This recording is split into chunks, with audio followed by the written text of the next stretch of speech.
Una ciudad pobre de Brasil resolvió lo que las ricas no consiguen: cómo ser limpia sin dinero.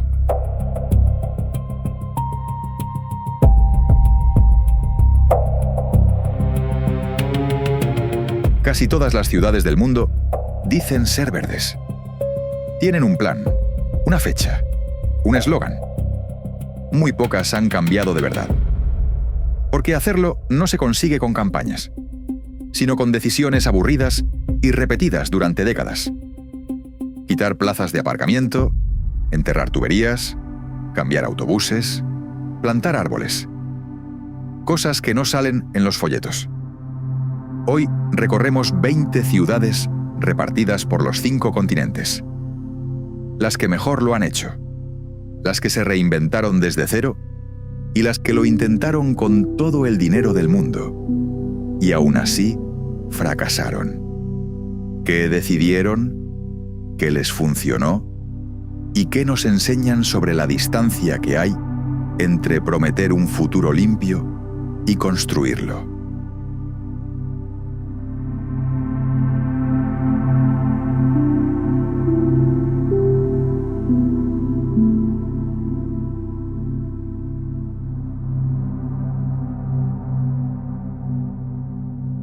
Copenhague es, año tras año, la ciudad que encabeza casi todas las listas de sostenibilidad del planeta.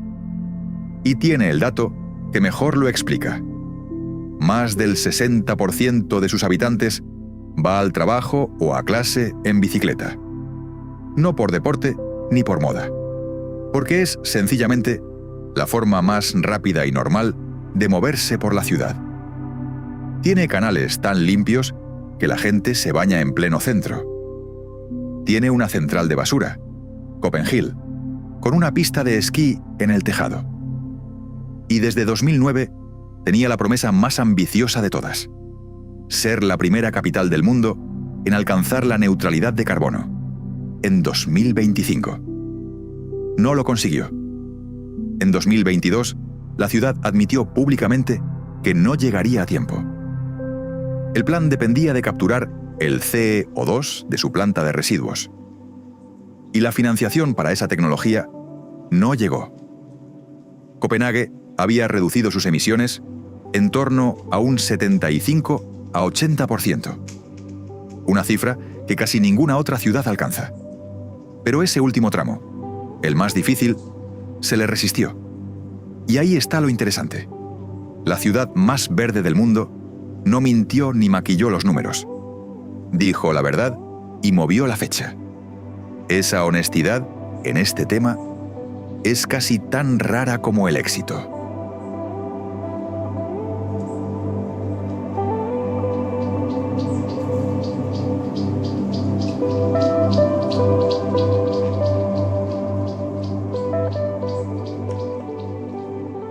Cuando se habla de ciudades ecológicas, casi nadie mira hacia el sur.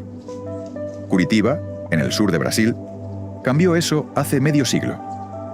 Y lo hizo sin ser rica. En los años 70, un arquitecto llamado Jaime Lerner se convirtió en alcalde y aplicó una idea simple: menos coches y más reciclaje. No tenía dinero para un metro, así que hizo algo que entonces nadie había hecho. Metronizó el autobús.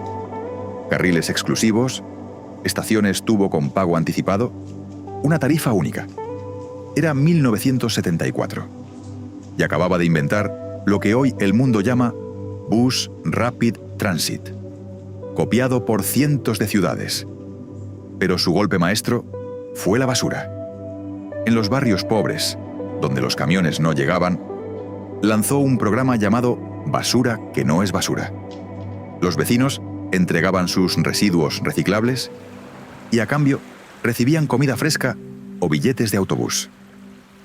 El resultado: la ciudad se limpió, los pobres comían mejor, se crearon miles de empleos y Curitiba acabó reciclando alrededor del 70% de su basura, una de las tasas más altas del mundo. Todo con un presupuesto que ningún país rico envidiaría.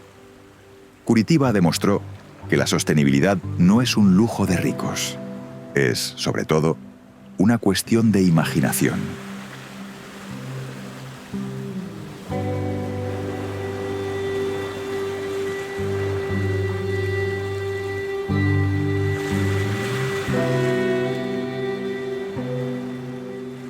Friburgo, en el suroeste de Alemania, es una de las ciudades más soleadas del país.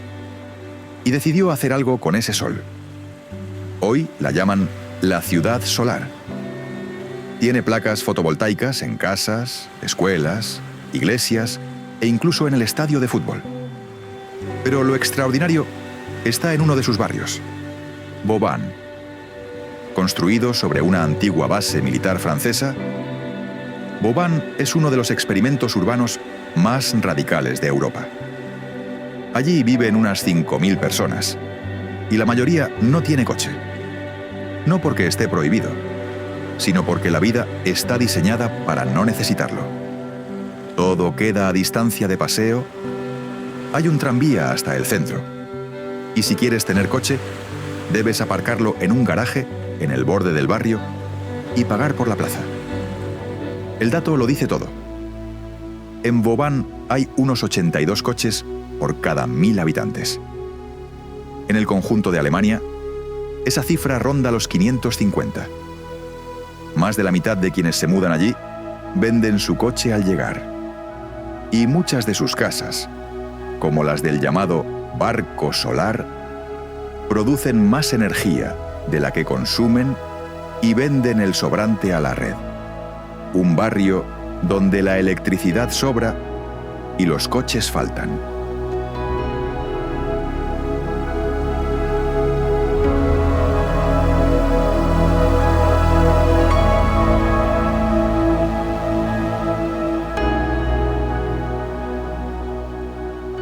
Barcelona se construyó sobre una de las cuadrículas urbanas más famosas del mundo, el Eixample del siglo XIX.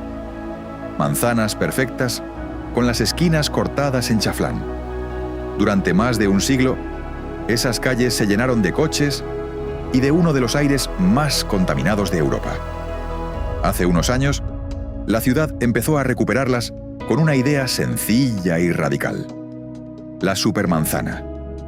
Se agrupan 9 manzanas, se cierra el interior al tráfico de paso, se baja el límite a 10 km/h, y el espacio que dejan los coches se convierte en plazas, juegos infantiles, bancos y árboles. El coche no desaparece, se queda en el borde. Los números del barrio de Sant Antoni, uno de los primeros transformados, son contundentes. El tráfico interior cayó un 82%. El dióxido de nitrógeno hasta un 33%. Las partículas en suspensión un 17% y el ruido bajó varios decibelios. Donde antes había una avenida de coches, ahora hay vecinos sentados en una plaza. El plan, ideado por el urbanista Salvador Rueda, aspira a cubrir la ciudad de supermanzanas hasta devolver a las personas la mayor parte del espacio que hoy ocupa el automóvil. Decenas de ciudades del mundo, de Londres a Buenos Aires, han venido a copiarlo. La cuadrícula que Cerdá dibujó hace siglo y medio se está reinventando para una época sin coches.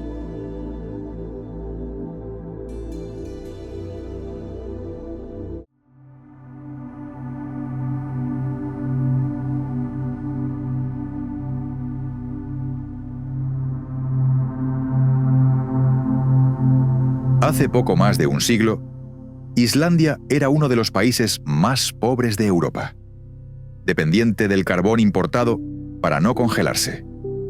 Hoy es justo lo contrario, y la razón está bajo sus pies. Islandia se asienta sobre la grieta entre 2 placas tectónicas, una tierra de volcanes y agua hirviendo. En vez de temerla, aprendió a usarla. Casi el 100% de la calefacción de Reykjavik viene de energía geotérmica. Agua calentada por el calor de la tierra que circula por las tuberías de la ciudad y entra directamente en las casas. El resultado es una ciudad donde la calefacción es tan barata que casi nadie piensa en ella, donde el agua caliente del grifo huele ligeramente a azufre porque viene directa del subsuelo, y donde, en pleno invierno, hay calles y aceras que se deshielan solas, porque por debajo circula agua geotérmica que derrite la nieve antes de que cuaje. Hay otro detalle que define la ciudad. Las piscinas geotérmicas al aire libre, baratísimas y abiertas todo el año, son el verdadero centro social de Reykjavik. La gente se reúne ahí a charlar, sumergida en agua caliente mientras fuera nieva. Es difícil imaginar una forma más placentera de vivir de la energía limpia.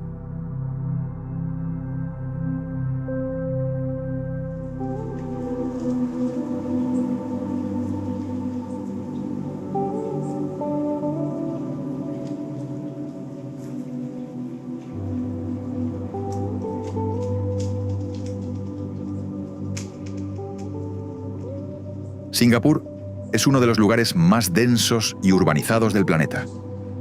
Una ciudad-estado diminuta, llena de rascacielos, sin espacio que desperdiciar. Y aún así, es de las más verdes que existen. No por casualidad, por ley. La visión nació con su fundador, Lee Kuan Yew, que quiso convertir una ciudad de hormigón en una ciudad-jardín. Décadas después, esa idea se ha vuelto norma legal. Desde 2008, construir con criterios ecológicos es obligatorio, y los nuevos edificios deben reponer la naturaleza que ocupan en forma de tejados verdes, jardines verticales y muros vivos. Si quitas suelo a las plantas abajo, se lo devuelves en altura. El símbolo de todo esto son los Gardens by the Bay, un parque futurista con 18 superárboles de hasta 50 metros, estructuras de acero recubiertas por más de 1 millón de plantas vivas, con paneles solares que iluminan el jardín por la noche. Junto a ellos, 2 invernaderos refrigerados que son los mayores del mundo. Singapur demuestra algo incómodo para muchas ciudades: que la naturaleza urbana no tiene por qué ser lo primero que se sacrifica cuando falta espacio. Puede ser directamente lo que la ley protege.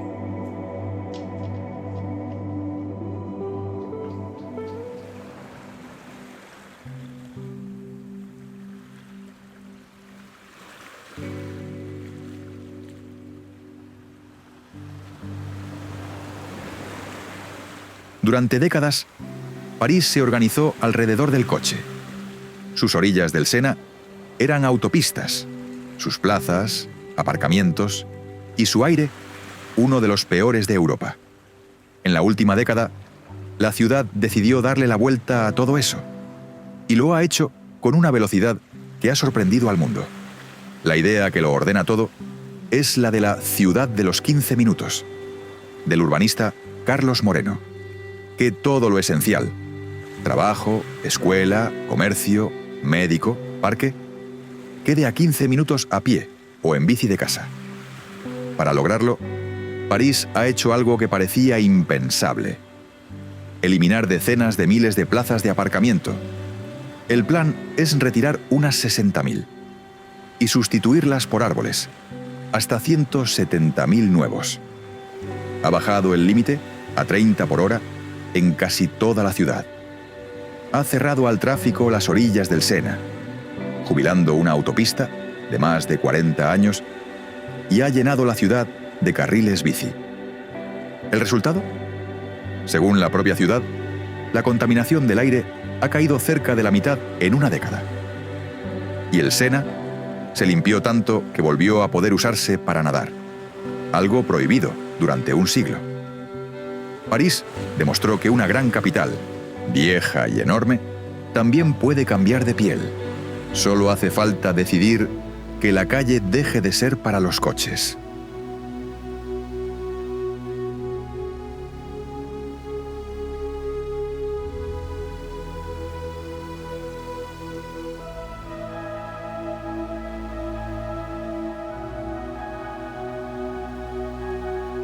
Hace no tanto, Medellín era conocida por ser una de las ciudades más violentas del mundo. Hoy es un caso de estudio de cómo una ciudad puede reinventarse. Y una de sus ideas más brillantes fue, literalmente, bajarse la temperatura. Medellín está en un valle, y el crecimiento de hormigón la había convertido en una isla de calor.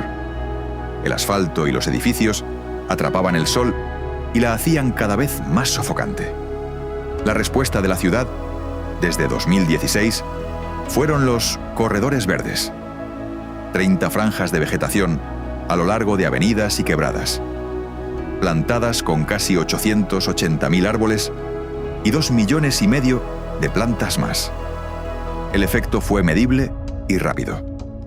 En solo 3 años, la temperatura en esas zonas bajó alrededor de 2 grados, y en algunos puntos hasta 5. En la Avenida Oriental, una de las más transitadas, la temperatura media del aire pasó de 31,6 a 27,1 grados. Y de paso, el aire se limpió y volvieron pájaros e insectos. Hay un detalle que lo hace aún mejor. Para cuidar esos corredores, la ciudad formó como jardineros a personas de barrios pobres. Y a esos mismos barrios, encaramados en las laderas, los conectó con el centro mediante teleféricos urbanos, los famosos metrocables. Medellín no compró máquinas de aire acondicionado para toda la ciudad. Plantó árboles. Y funcionó.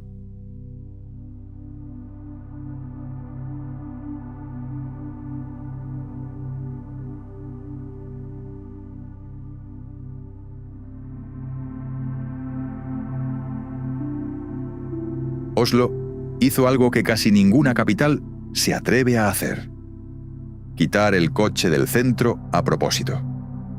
A partir de 2017, la ciudad empezó a eliminar plazas de aparcamiento en el centro. No de golpe, sino una a una, hasta llegar a más de 700. La lógica era brutal en su simplicidad. Si la gente no tiene dónde aparcar, buscará otra forma de moverse. En el sitio que dejaban los coches, pusieron carriles bici, bancos, árboles y aceras anchas. Funcionó. El tráfico en el centro cayó alrededor de un 28%, y el espacio que antes ocupaban los coches volvió a las personas. En 2019, en pleno proceso, no murió ni un solo peatón ni ciclista en el tráfico de la ciudad. Y hay una excepción que define a Noruega: los coches eléctricos. El país es el líder mundial absoluto en vehículos eléctricos. La mayoría de los coches nuevos que se venden ya lo son, gracias a años de ventajas. Sin peajes, aparcamiento y carga gratuitos. Como casi toda la electricidad noruega viene de centrales hidroeléctricas, esos coches sí son realmente limpios. Oslo no esperó a la tecnología perfecta. Decidió que la calle era de la gente y actuó en consecuencia.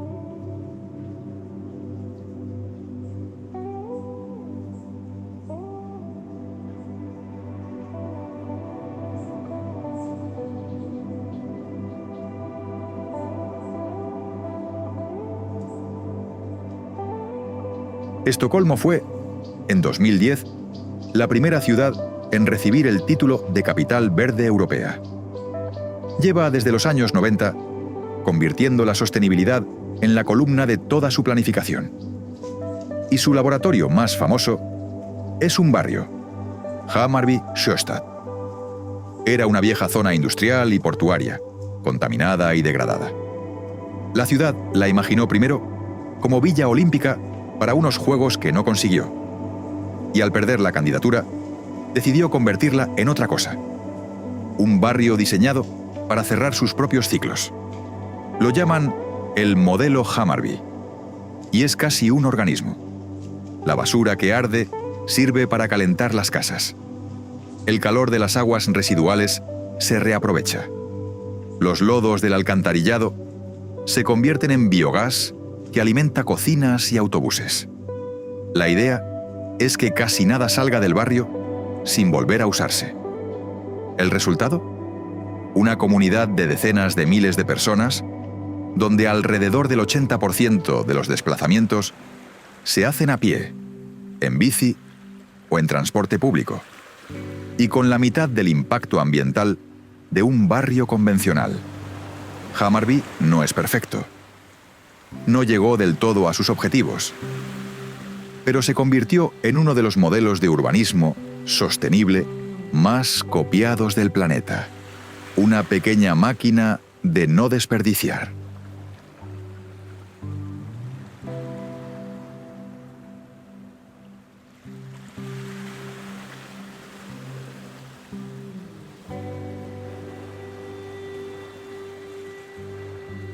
En Ámsterdam hay, literalmente, más bicicletas que habitantes. No es una estadística curiosa. Es la columna vertebral de cómo funciona la ciudad. Lo sorprendente es que no siempre fue así. En los años 60 y 70, Ámsterdam iba camino de llenarse de coches, como cualquier otra ciudad occidental. Lo que lo frenó fue una decisión política y social.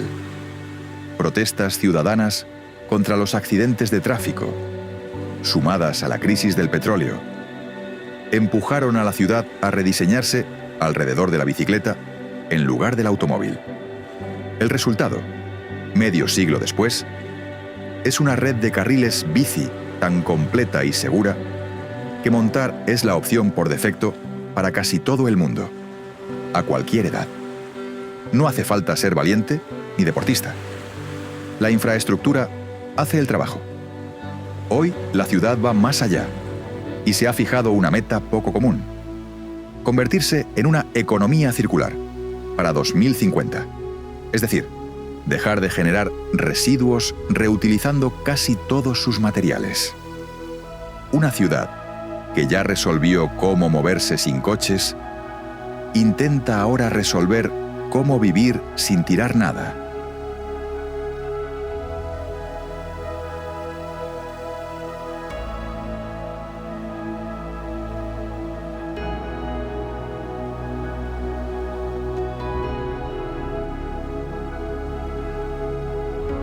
En 1979, Shenzhen era un pueblo de pescadores. Hoy es una megaciudad de más de 10 millones de personas, el Silicon Valley chino.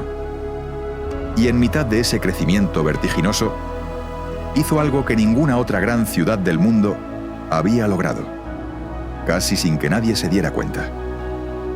En 2017, Shenzhen se convirtió en la primera gran ciudad del planeta con una flota de autobuses 100% eléctrica.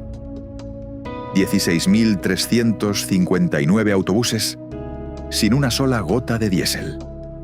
Para hacerse una idea de la escala, esa flota era mayor que las flotas de autobuses eléctricos de Nueva York, Los Ángeles, Nueva Jersey, Chicago y Toronto juntas. Y no se detuvo ahí. Poco después, electrificó también sus taxis. Más de 20.000. Todo en menos de una década, partiendo prácticamente de cero. El cambio no fue solo simbólico. Según la propia empresa de transporte, sustituir la flota ahorra unas 160.000 toneladas de carbón y evita unas 440.000 toneladas de CO2 al año. Y de paso, las calles se quedaron en silencio. Un autobús eléctrico no ruge. Shenzhen, además, es la cuna de BYD, hoy uno de los mayores fabricantes de coches eléctricos del mundo. La ciudad que se construyó a sí misma en una generación, decidió también reinventar cómo se mueve.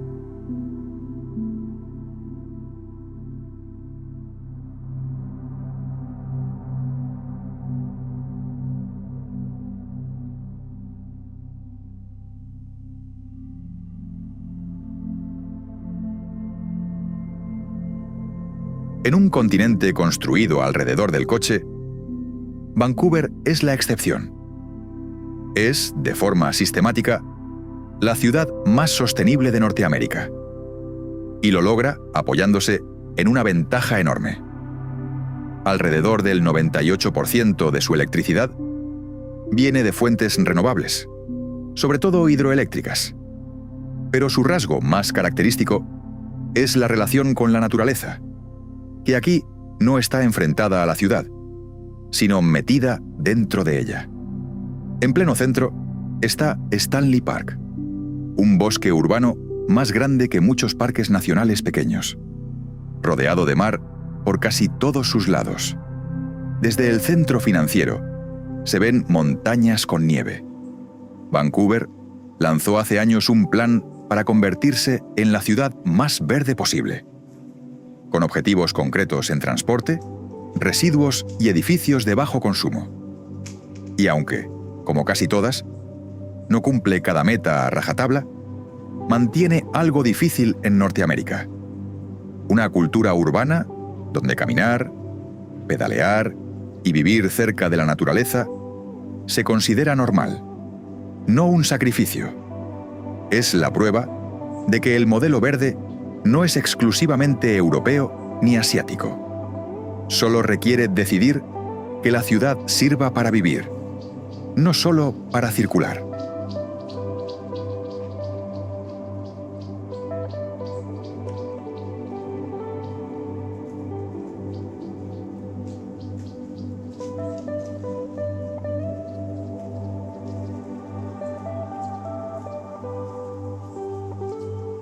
Mientras la mayoría de las ciudades estadounidenses entierran casi toda su basura, San Francisco hizo lo contrario. Convirtió reciclar y compostar en una obligación legal y se puso a la cabeza del continente. Fue pionera en casi todo. Primera ciudad de Estados Unidos en prohibir las bolsas de plástico, en 2007. Primera en prohibir los envases de poliestireno. Y sobre todo, primera en aprobar, en 2009, una ley que obliga a todos, vecinos y negocios, a separar su basura en 3 cubos. Uno para reciclables, uno para restos orgánicos que se convierten en compost, y uno, el más pequeño, para lo que de verdad no sirve. ¿El resultado? San Francisco desvía del vertedero alrededor del 80% de su basura, más de 1,5 millones de toneladas al año, y la tasa más alta de cualquier gran ciudad de Norteamérica. Para comparar, Nueva York apenas desvía un 20%. No lo consiguió pidiéndolo por favor. Lo consiguió con leyes, cubos de colores y la idea, sencilla pero incómoda, de que tirar algo a la basura general debe ser la última opción, no la primera.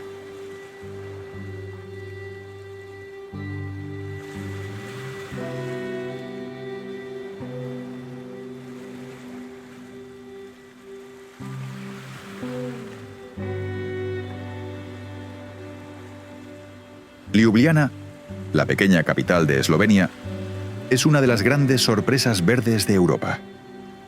En 2016, recibió el título de Capital Verde Europea, la primera de su región en lograrlo.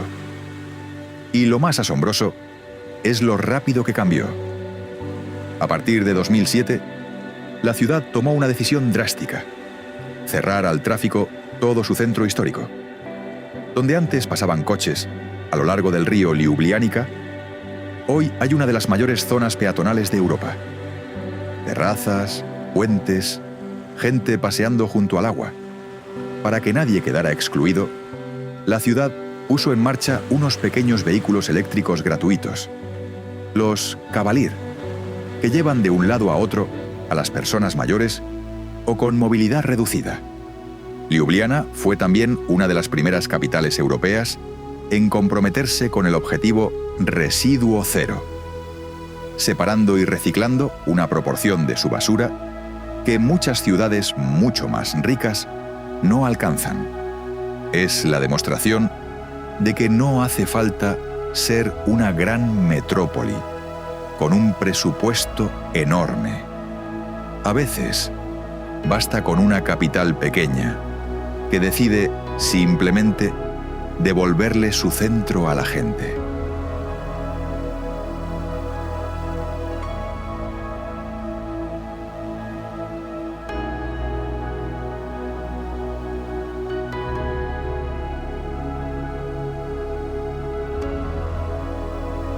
Quien llega por primera vez a Kigali, la capital de Ruanda, suele sorprenderse por lo mismo.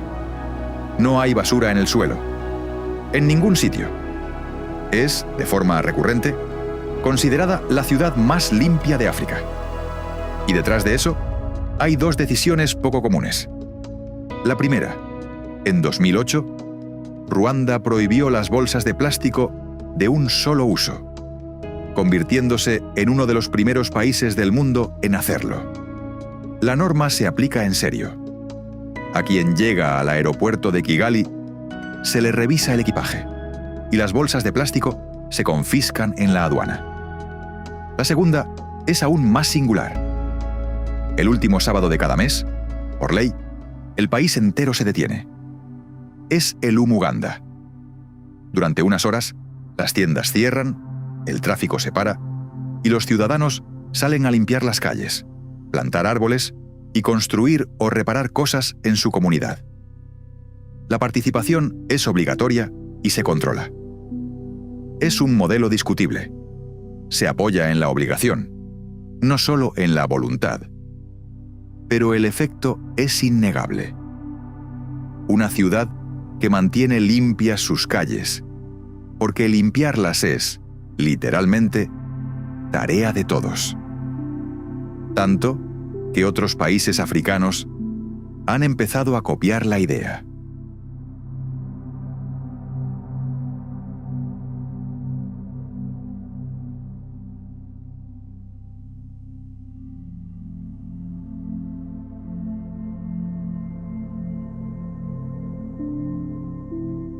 Malmö, en el sur de Suecia, fue durante décadas una ciudad industrial y de astilleros. Cuando esa industria se hundió, a finales del siglo XX, la ciudad entró en crisis. Su respuesta fue reinventarse de arriba abajo y hacerlo en verde.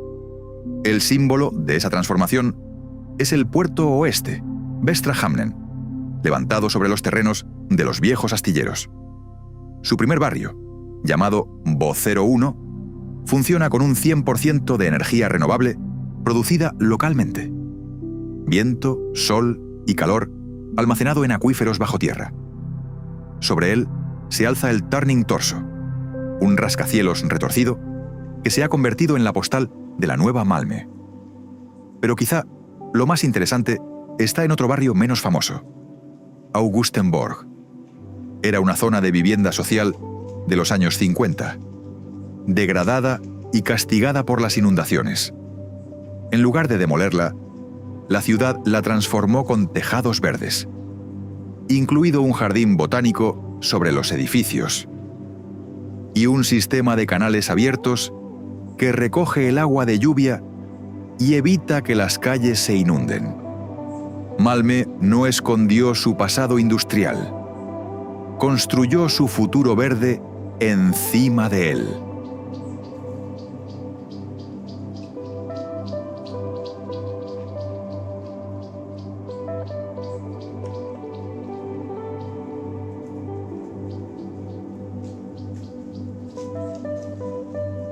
No todas las pioneras son grandes capitales.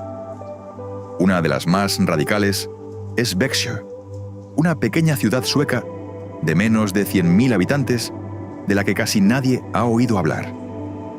En los años 90, Växjö tomó una decisión que entonces sonaba a fantasía: declararse la primera ciudad del mundo comprometida a dejar de usar combustibles fósiles por completo.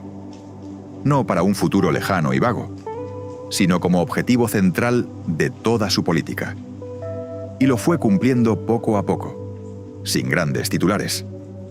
Su calefacción pasó a alimentarse de biomasa local, restos de madera de los bosques que rodean la ciudad. Sus autobuses empezaron a funcionar con biogás. Las casas nuevas se construyeron con diseño solar pasivo, y la ciudad invirtió en sus bosques y humedales como sumideros naturales de carbono. El resultado: para 2020, Bexo había reducido sus emisiones de CO2 por habitante alrededor de un 70% respecto a los años 90. Lo que hace a Bexo importante no es su tamaño, sino su mensaje. La transformación ecológica no es solo cosa de megaciudades con presupuestos enormes. Un pueblo cualquiera, con constancia y décadas de disciplina, puede llegar más lejos que metrópolis 10 veces más ricas.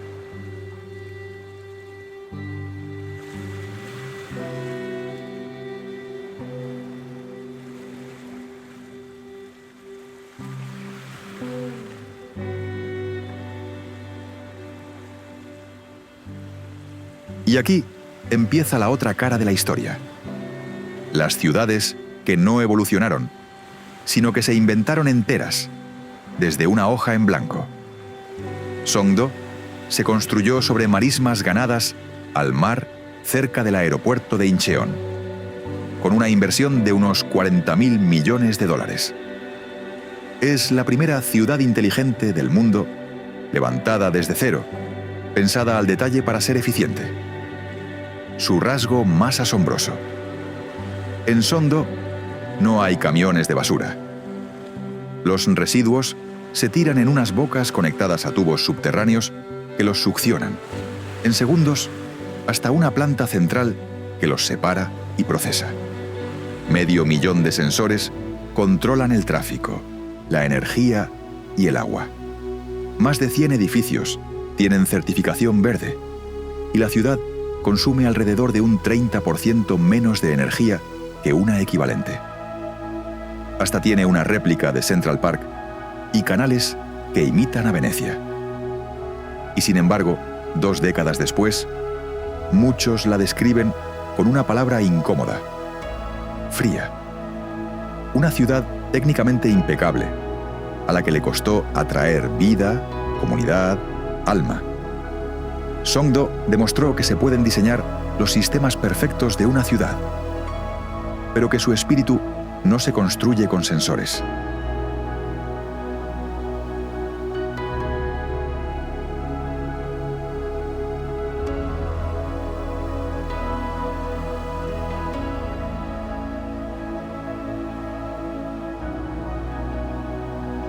Y terminamos con la advertencia definitiva, con lo que pasa cuando se intenta comprar un futuro verde en lugar de cultivarlo. En 2006, Abu Dhabi, en el corazón del país más dependiente del petróleo del mundo, anunció un proyecto deslumbrante: Masdar City, la primera ciudad del planeta con 0 emisiones, 0 residuos y sin coches. Diseñada por uno de los estudios de arquitectura más prestigiosos del mundo. Presupuesto: 22.000 millones de dólares. Habría coches eléctricos sin conductor bajo tierra, calles estrechas y sombreadas, y una torre de viento de 45 metros para refrescar el aire del desierto. Estaba pensada para 50.000 habitantes y debía estar terminada en 2016. No salió así. Llegó la crisis financiera de 2008. Los costes se dispararon y, para la fecha en que debía estar acabada, apenas se había construido alrededor del 5% del plan. Poco después, los responsables admitieron lo inevitable: la ciudad no iba a ser de 0 emisiones. Rebajaron el objetivo a la mitad y movieron el final de las obras a 2030. Hoy, Masdar City existe, pero es más un parque de oficinas y centros de investigación que una ciudad viva. Casi no tiene vecinos. Igual que Songdo, demostró, de forma aún más cruda, que una ciudad sostenible no se levanta solo con dinero y arquitectos famosos. Se cultiva despacio, con gente que de verdad quiere vivir en ella.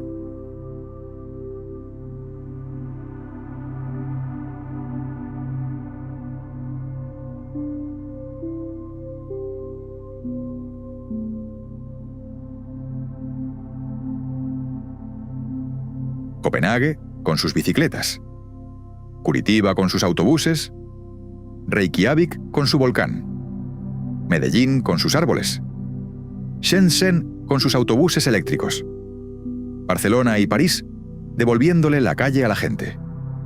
Lo que une a las ciudades que de verdad cambiaron no es el dinero ni la tecnología más cara.